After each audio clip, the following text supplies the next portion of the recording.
나는 사람을 만날 때 학력보다 먼저 눈을 본다. 눈은 마음이 숨쉬는 자리이기 때문이다. 젊은 시절 대구의 봄바람이 아직 차가웠던 어느 날이었다. 집안 어른의 권유로 맞선 자리에 나갔다.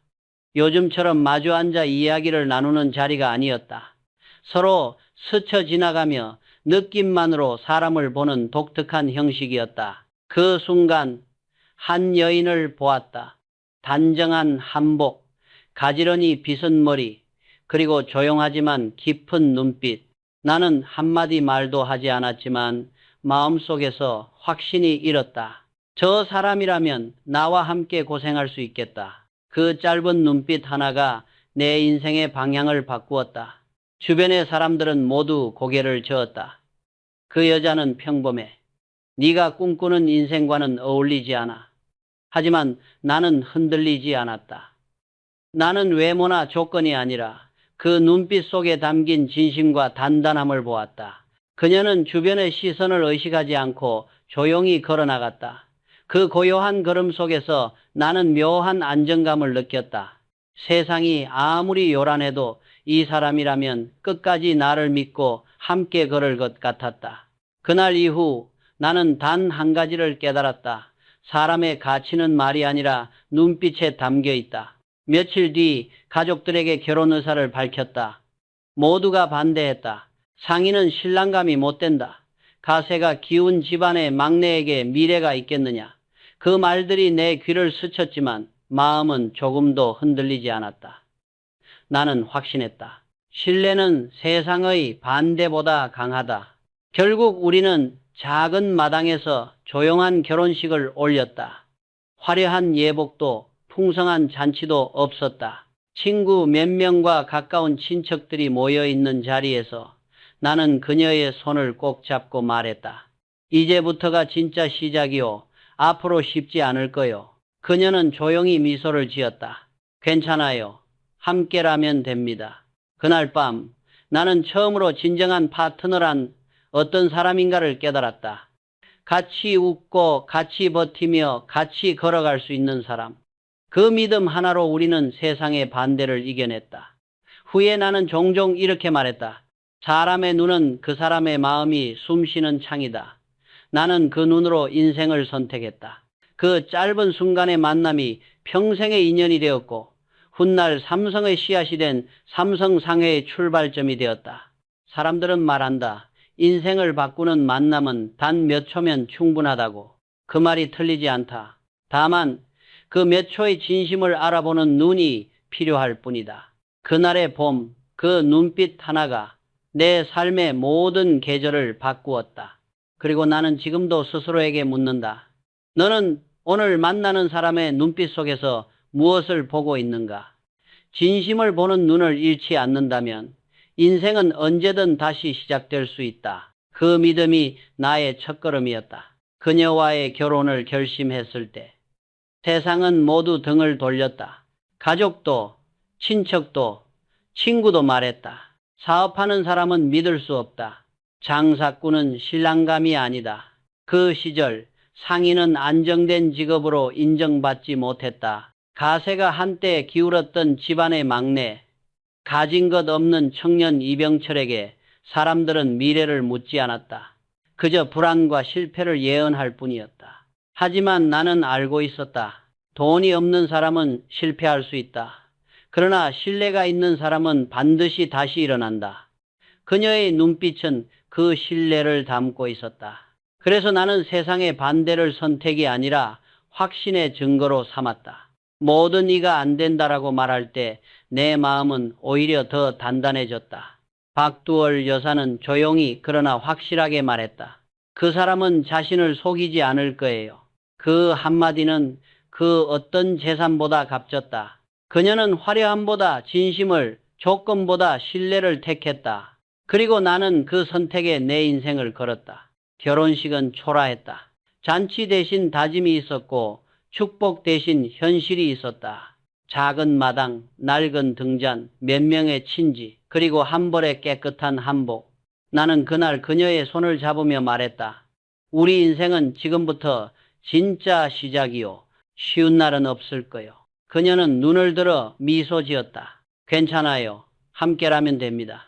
그 짧은 대화가 내 마음의 평생 좌우명이 되었다. 함께라면 불가능은 없다. 그날 이후 나는 어떤 사업도 혼자서 하지 않았다. 늘 마음속으로 그 말을 되새겼다. 사람은 혼자 걷지 않는다.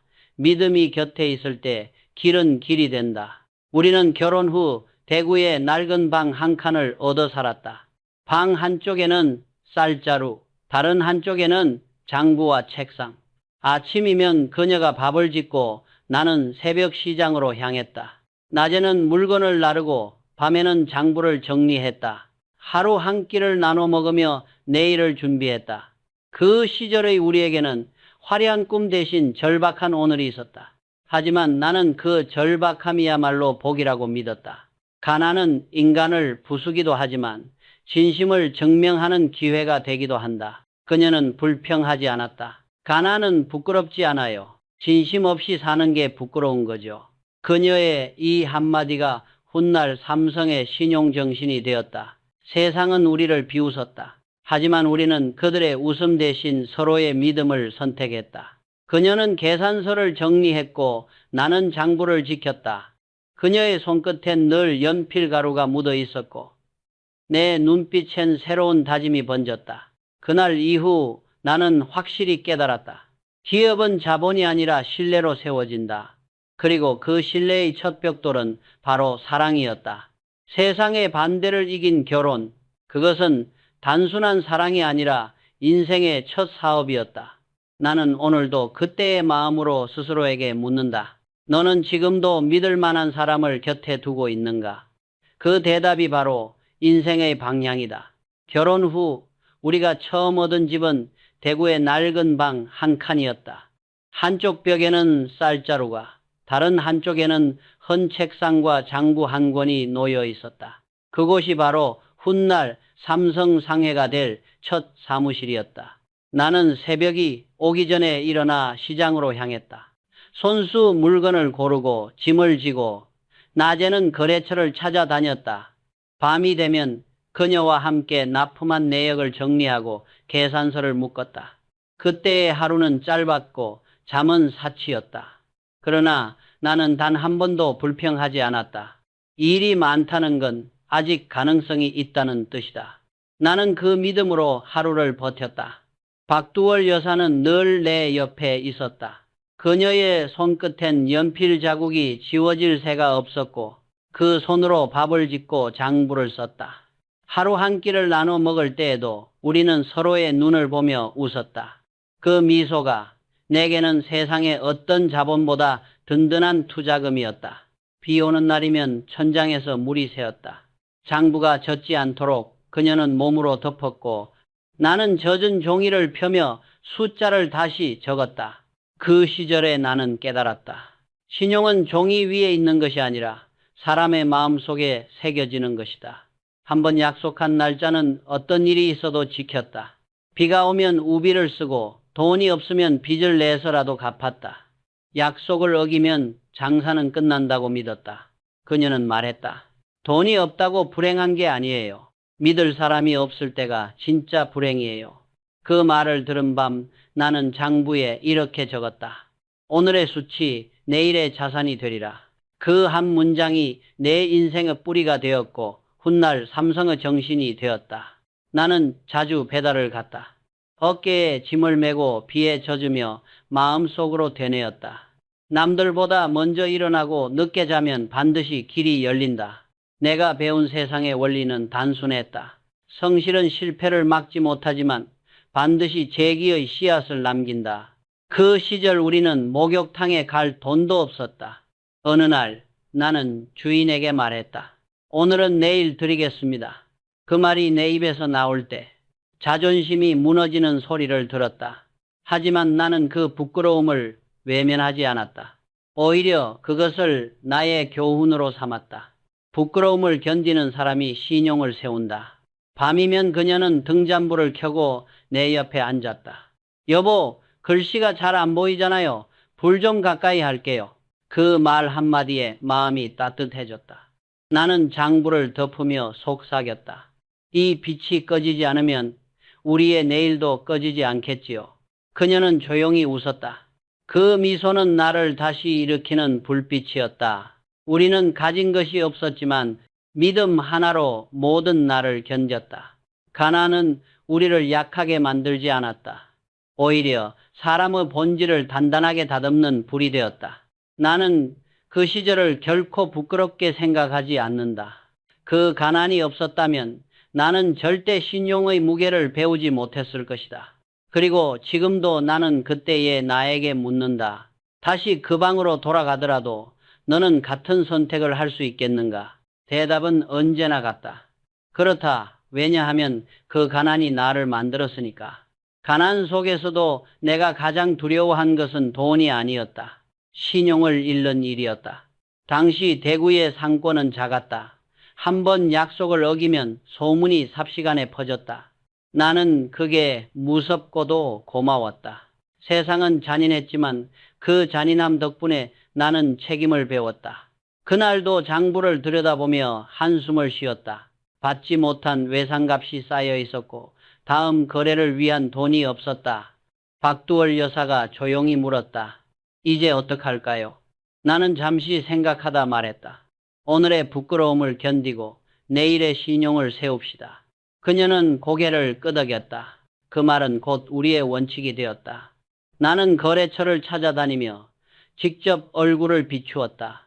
비가 와도 약속은 지켰고 늦더라도 말 한마디는 반드시 전했다. 오늘은 힘들지만 내일은 반드시 드리겠습니다. 그 말을 하며 나는 항상 상대의 눈을 보았다. 눈빛이 흔들리지 않도록 부끄러움 속에서도 진심을 보여주기 위해서였다. 밤이 되면 집에 돌아와 장부를 덮으며 적었다. 신용은 기업의 생명이다. 그 문장은 내 젊은 날의 결심이자 훗날 삼성을 지탱한 정신이었다. 사람들은 종종 말했다. 회장은 참 완고하십니다. 조금 늦게 갚아도 되잖아요. 나는 고개를 저었다. 돈은 늦게 갚아도 돌아오지만 신용은 한 번 늦으면 돌아오지 않는다. 그녀는 늘 내 옆에서 계산서를 정리했다.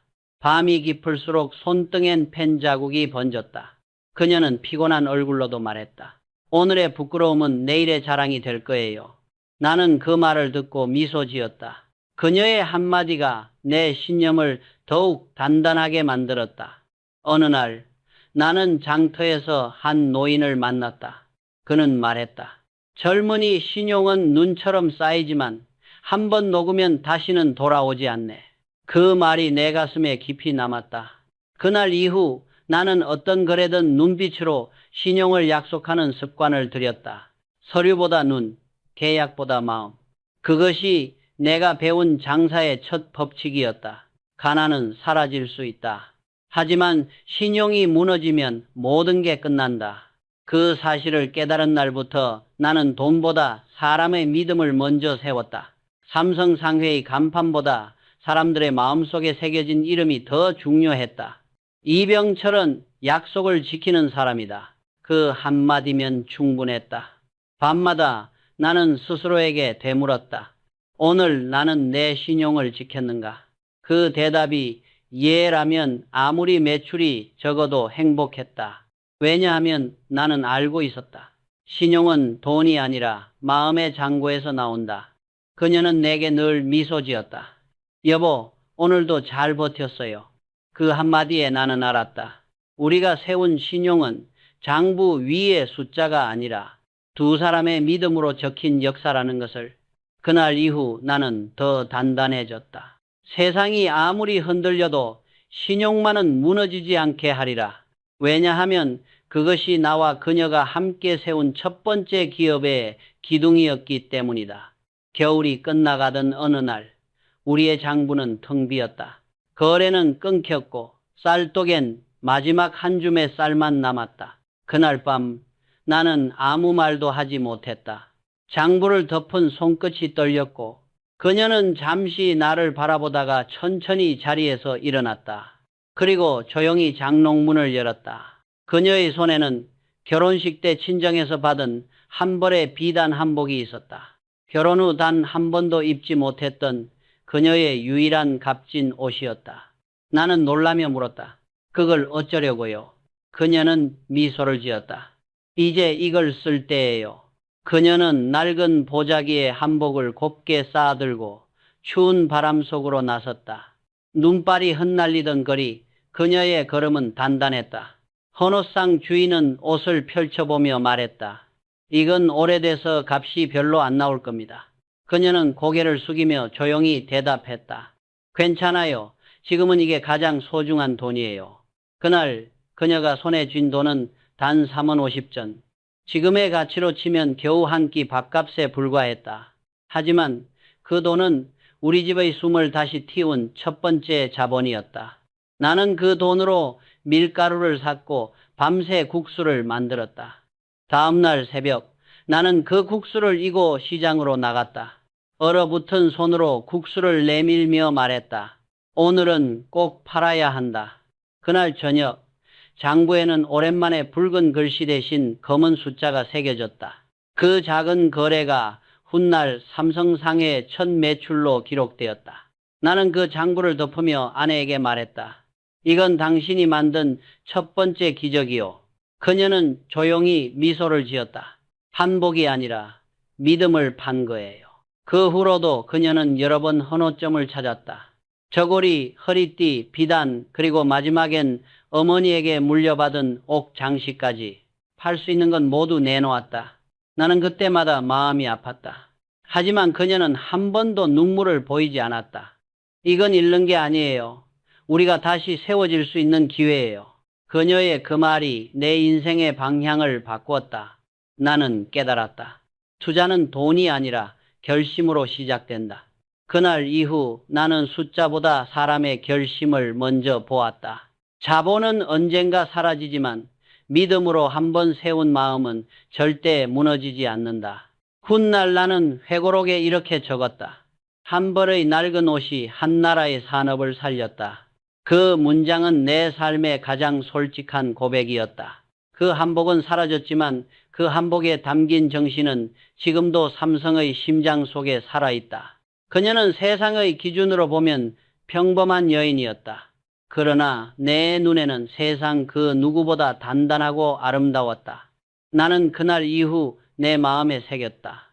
진짜 부는 가진 것이 아니라 버릴 줄 아는 데서 시작된다. 그 한복이 없었다면 나는 지금의 삼성을 세우지 못했을 것이다.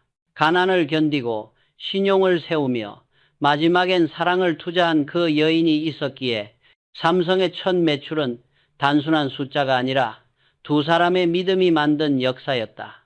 결혼 초 우리의 집에는 제대로 된 식기조차 없었다. 하지만 이상하게도 우리는 불편하다고 느끼지 않았다. 그 이유는 단 하나, 집에 밥그릇이 한 개뿐이었기 때문이었다. 저녁이면 아내가 밥을 지었다. 그 밥을 단 하나뿐인 그릇에 담아 내게 건넸다. 여보, 먼저 드세요. 아니요, 당신이 먼저 하세요. 그렇게 매일 밥 한 그릇을 주고받는 일이 이어졌다. 그 밥그릇 하나가 우리의 대화였고 신뢰의 상징이었다. 밥이 얇은 날이면 그녀는 웃으며 말했다. 오늘은 밥이 조금 모자라요. 대신 웃음은 2배로 넣었어요. 그 말에 나는 조용히 고개를 숙였다. 가난은 분명 우리를 시험했다.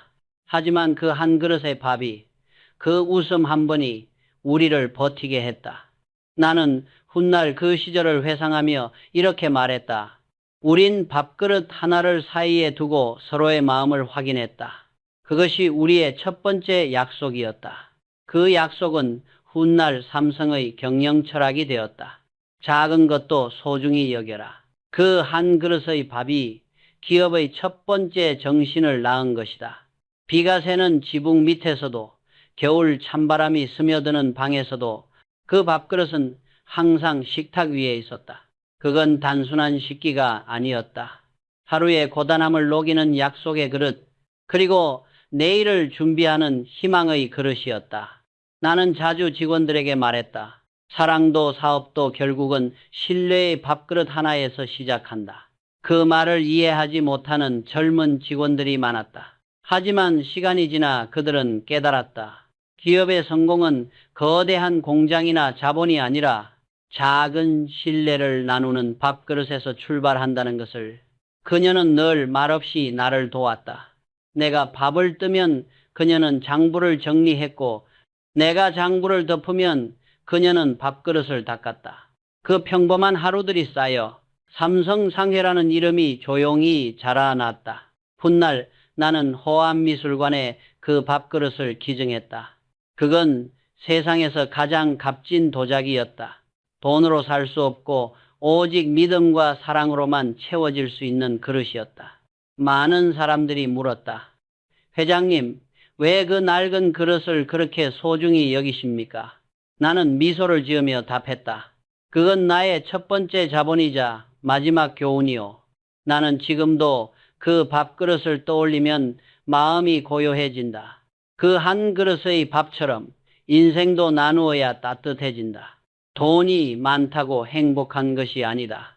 서로의 밥 한 숟가락을 나눌 수 있을 때 그게 진짜 부자다. 그날 밤 우리는 그 밥그릇 하나로 내일을 꿈꿨다.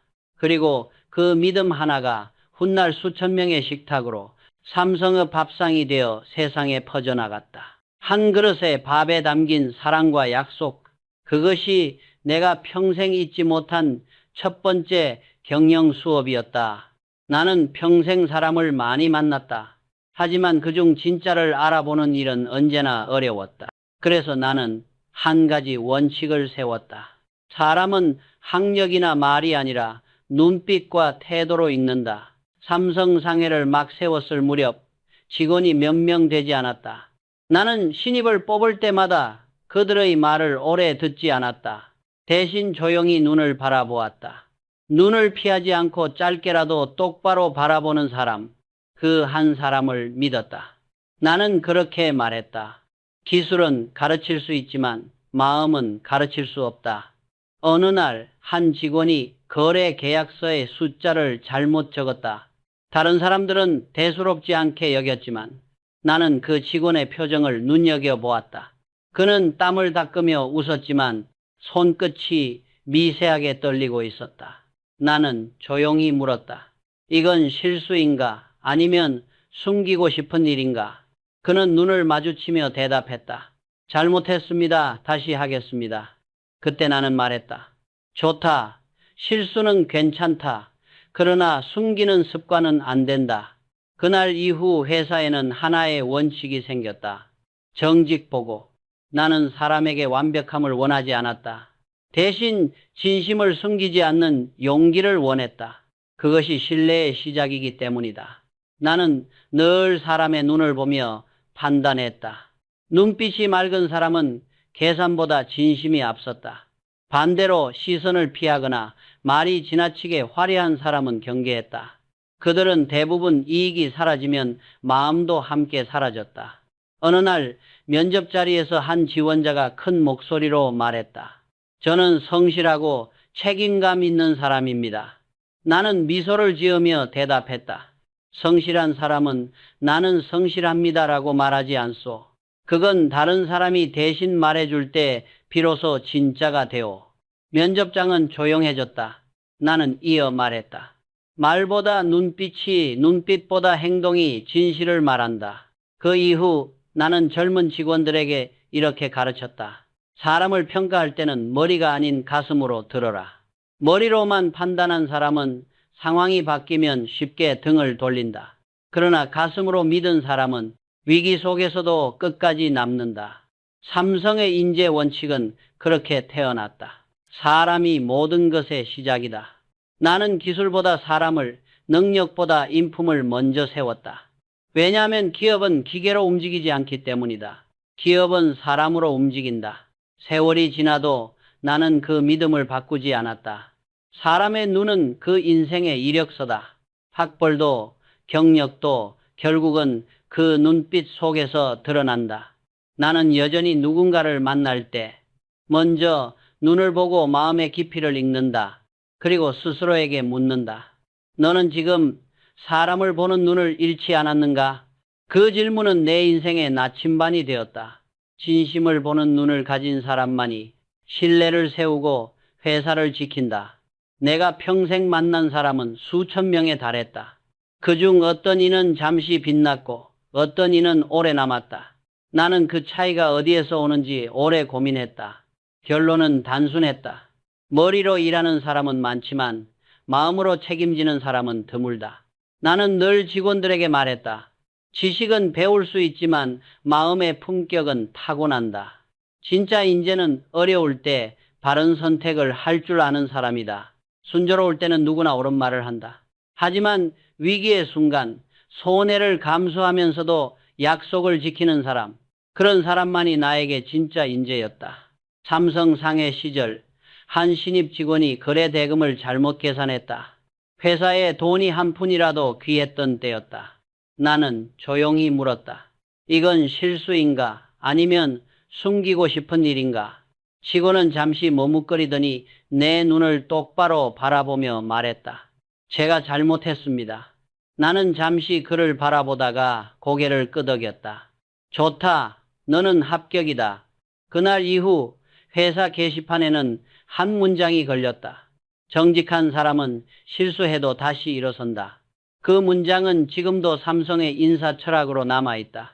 나는 인재를 구별할 때 세 가지 기준을 세웠다. 첫째, 작은 약속을 지키는가. 둘째, 불이익이 있어도 정직한가. 셋째, 남의 공을 인정할 줄 아는가. 이 세 가지 중 하나라도 지키지 못하면 나는 아무리 능력이 뛰어나도 가짜 인재로 분류했다. 사람은 능력으로 빛날 수 있다. 그러나 인격으로만 오래 남는다. 나는 그런 사람을 키우고 싶었다. 말이 화려한 사람은 많았다. 하지만 나는 늘 조용히 일하는 사람을 신뢰했다. 목소리가 큰 사람보다 묵묵히 약속을 지키는 사람이 진짜 책임을 질 줄 아는 사람이었다. 그래서 나는 회의 자리에서도 종종 이렇게 말했다. 말을 잘하는 사람보다 눈을 피하지 않는 사람을 믿으시오. 한 번은 면접에서 한 지원자가 자신 있게 말했다. 저는 성실한 사람입니다. 나는 웃으며 대답했다. 성실한 사람은 자신을 그렇게 소개하지 않는다. 그건 남들이 대신 말해줄 때 비로소 진짜가 된다. 그 한마디에 면접장은 조용해졌다. 나는 이어서 말했다. 겸손은 실력보다 깊은 신뢰를 만든다. 그때부터 내 회사에는 겸손한 인재를 존중하는 문화가 생겼다. 실수를 감추지 않고 남의 공을 높여주는 사람, 그런 인재가 결국 회사를 이끈다. 나는 직원들에게 자주 물었다. 너는 빛나고 싶은가? 아니면 누군가를 비추고 싶은가? 진짜 인재는 별처럼 자신만 빛내지 않는다. 어두운 밤에 남을 비추는 등불이 된다. 그런 사람은 많지 않지만 그 한 사람이 회사를 지탱한다. 그 한 사람이 있기에 나는 수많은 위기 속에서도 흔들리지 않았다. 기업은 결국 사람으로 서고 사람으로 무너진다. 그 사람을 구별하는 기준은 단 하나, 진심이 있는가 없는가. 그게 내가 평생 붙잡고 살아온 사람의 법칙이었다. 나는 평생 동안 수많은 사람을 만났다. 그러나 진심으로 함께 걸어준 사람은 단 한 명뿐이었다. 그 사람은 내 아내 박두월 여사였다. 그녀는 단순히 내 곁에 있었던 배우자가 아니었다. 그녀는 내 인생의 방향을 바꾼 동반자이자 정신적 기둥이었다. 삼성 상해를 세웠을 때 나는 자본도 인맥도 없었다. 거래는 번번이 실패했고 외상값은 돌아오지 않았다. 밤마다 장부를 바라보며 한숨을 내쉴 때 그녀는 내 옆에서 등불을 들고 있었다. 여보, 글씨가 잘 안 보이잖아요. 불을 조금 더 가까이 할게요. 그 말 한마디가 내 가슴을 울렸다. 나는 그때 알았다. 세상에서 가장 큰 위로는 말이 아니라 함께 있는 침묵이다. 그녀는 늘 나를 믿어주었다. 내가 새로운 사업을 구상하면 주변 사람들은 반대했다. 이 시국에 공장이라니 무모하오. 하지만 그녀는 조용히 내 손을 잡았다. 당신이 옳다고 믿는다면 나는 그 길을 함께 가겠습니다. 그 한마디가 내 안의 두려움을 사라지게 했다. 그녀의 믿음이 나를 다시 일으켜 세웠다. 나는 후에 회고록에 이렇게 썼다. 나는 회사를 세웠지만 아내는 나를 세웠다. 그 말은 과장이 아니었다. 그녀가 없었다면 삼성도, 이병철도, 존재하지 않았을 것이다. 진정한 동반자는 잘 될 때 옆에 있는 사람이 아니다. 힘들 때 함께 무너지고 다시 일어나는 사람이다. 그녀는 언제나 내 옆에서 그 역할을 해주었다. 나는 사업이 위기에 처할 때마다 그녀의 눈빛을 떠올렸다. 그 눈빛은 늘 말하고 있었다. 괜찮아요. 이 또한 지나갈 거예요. 그녀와 함께 걷는 길에는 두려움이 없었다. 우리는 실패를 두려워하지 않았다. 왜냐하면 서로의 믿음이 있었기 때문이다. 나는 사업을, 그녀는 나를 책임졌다. 그 믿음의 구조가 삼성의 사람 중심 철학의 시작이었다. 삼성의 임직원들에게 나는 자주 물었다. 당신은 혼자 성공하고 싶은가? 아니면 함께 성장하고 싶은가? 이 질문에 머뭇거리지 않고 함께입니다 라고 대답하는 사람, 그 사람이 내 기준의 진짜 인재였다. 나는 그런 사람을 찾고 또 키웠다. 사람의 운명은 혼자 걷는 길이 아니라 함께 걷는 사람에게 달려있다. 동반자가 올바르면 길이 곧고 동반자가 흔들리면 인생도 흔들린다.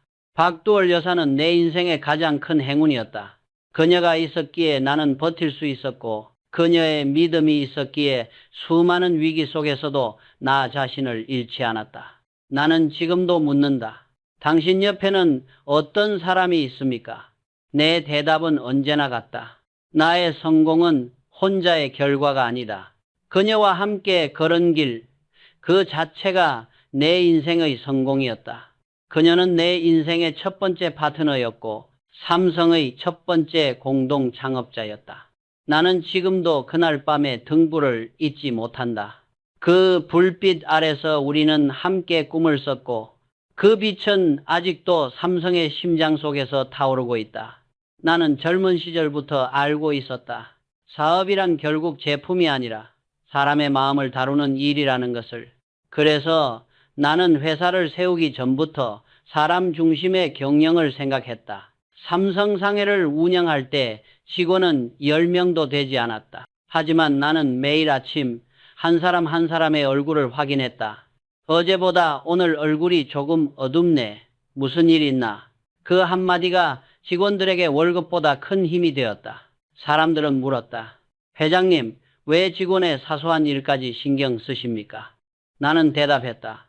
회사는 사람이 만든다. 사람이 편해야 회사가 산다. 그 말이 훗날 삼성의 경영 원칙이 되었다. 기계는 기름으로 움직이지만 사람은 인정으로 움직인다. 나는 회사 안에 가족 제도를 도입했다. 직원들을 삼성 가족이라 불렀다. 그들이 일하면서도 따뜻함을 느끼게 하고 싶었다. 1950년대 매출은 미약했지만 나는 직원들을 위한 식당과 기숙사, 의료 지원을 먼저 세웠다. 누군가는 낭비라고 했지만 나는 확신했다. 사람이 행복해야 회사가 성장한다. 나는 리더에게도 같은 말을 했다. 조직은 실력보다 온기로 유지된다. 그래서 회의가 끝나면 항상 칭찬의 시간이 있었다. 직원이 동료를 추천하면 나는 직접 사인을 해 감사장을 건넸다. 그 문화는 지금도 삼성의 전통으로 남아있다.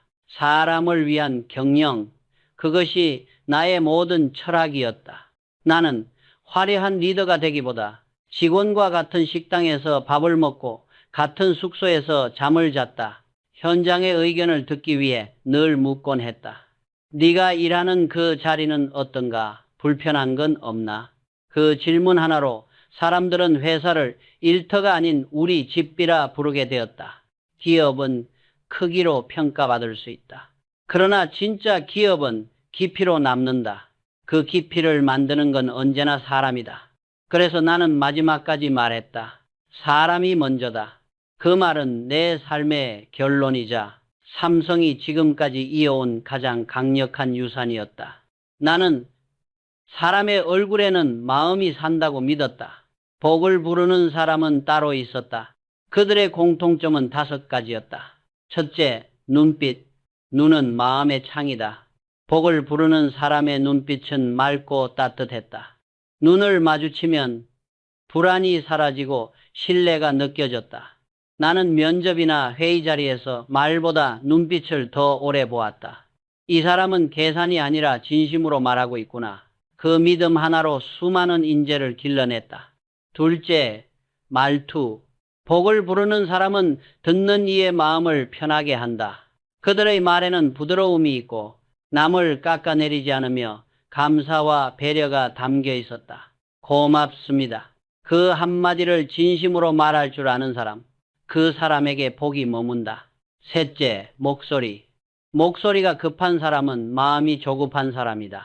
복을 부르는 사람의 목소리는 조용하지만 힘이 있었다. 다급하지 않고 부드럽게 이어지는 울림이 있었다. 나는 그런 사람을 좋아했다. 천천히 말해도 신뢰를 얻는 사람, 그가 진짜다. 넷째, 자세. 허리를 펴고 걷는 사람은 인생을 두려워하지 않는다. 복을 부르는 사람은 자신감이 있지만 그 자신감은 교만이 아닌 당당함에서 온다. 나는 회의 때 늘 직원들과 같은 높이의 의자에 앉았다. 겸손한 리더십. 그것이 신뢰의 시작이었다. 다섯째, 미소. 웃음은 마음의 온도다. 억지로 웃지 않고 타인을 배려하는 따뜻한 미소를 짓는 사람에게 복이 머문다.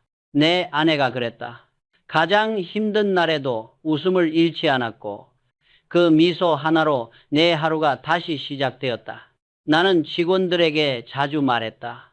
복은 하늘에서 떨어지지 않는다. 복은 사람이 만든다. 복이 있는 사람은 주변을 편하게 한다. 그 편안함이 결국 자신에게 돌아온다. 지금도 나는 거울을 볼 때마다 스스로 묻는다. 너의 눈빛은 따뜻한가? 너의 말은 사람을 편하게 하는가? 그 질문이 나의 하루를 바꾼다. 나의 인생 마지막 순간 사람들은 나에게 회장님의 성공 비결은 무엇입니까? 라고 물었다. 나는 짧게 대답했다. 성공보다 중요한 것은 진심이다. 나는 부와 명예를 얻었지만 내가 가장 자랑스러워한 것은 사람들의 신뢰였다. 돈은 잃어도 다시 벌 수 있다. 하지만 한번 잃은 진심은 다시 돌아오지 않는다. 젊은 시절 한 거래처가 실수로 손해를 입혔다.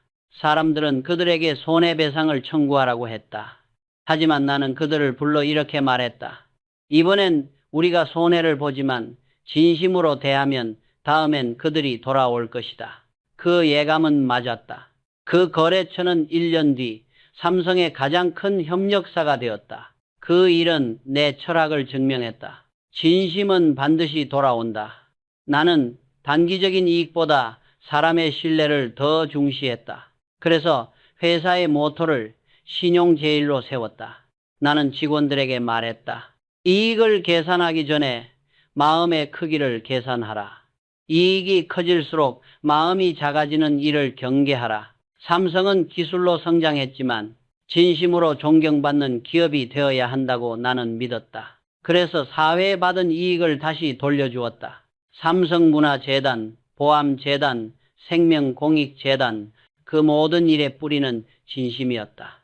기업은 이익을 위해 존재하지만 그 이익의 목적은 사람에게 있다. 내 장례식 날 수많은 직원들이 흰 국화를 들고 울었다. 그들은 말했다. 회장님은 우리에게 돈이 아닌 마음을 남겨주셨습니다. 그 말이 내 인생의 결론이었다. 나는 마지막까지 이렇게 말했다. 성공이란 남이 나를 부러워하는 게 아니라 내가 남에게 도움이 되는 것이다. 사람은 떠나도 정신은 남는다. 내가 지켜온 정신은 단순하다. 진심으로 일하고 진심으로 대하고 진심으로 사랑하라. 성공이란 결과가 아니라 과정이다. 매일 진심으로 일했다면 그 자체가 성공이다. 삼성이 아무리 커져도 나는 이렇게 말하고 싶다. 크기보다 깊이를, 결과보다 마음을 남겨라. 나는 세상을 떠났지만 내가 믿었던 그 한마디는 여전히 살아있다. 성공이란 사람의 마음에 남는 것이다. 그것이 내가 남긴 마지막 유산이며 복보다 크고 돈보다 깊은 진짜 성공의 의미다.